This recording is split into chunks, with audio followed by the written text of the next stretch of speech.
دایی چه حسی داری از این که مربی پرسپولیس بودی ولی 90 و خواهرزادات همه استقلالی هن؟ حسم خیلی قویه، چون من به قبل از انقلاب فکر میکنم بعد از انقلاب.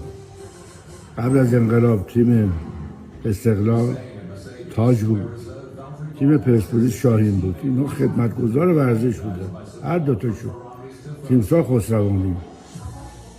بعد از اینکه من از اتفاقاتی تو زندگی افتاد، از تیم شاهین که پرسپولیس باشه 4 سال بازی کردم، سال 41 42 43 44 رفتم تیم تاج. تاج واسه من معافی گرفت از همین دماوند و 4000 تومان اون موقع، مایم 400 تومان. یعنی اولین کسی بودم که توی تاریخ فوتبال ایران من و علی جباری و کریم نیلو پول گرفتیم. از اونجا مد شد. خدمتگزار من تیم تاجه. تاج تبدیل شده به استقلال.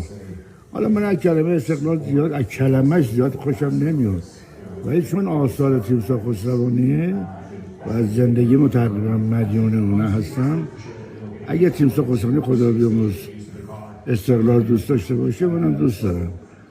ولی دارم بهتون میگم همه فامیل من استقلالی هم.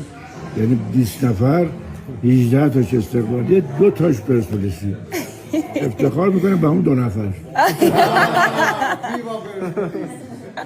عاشقتم.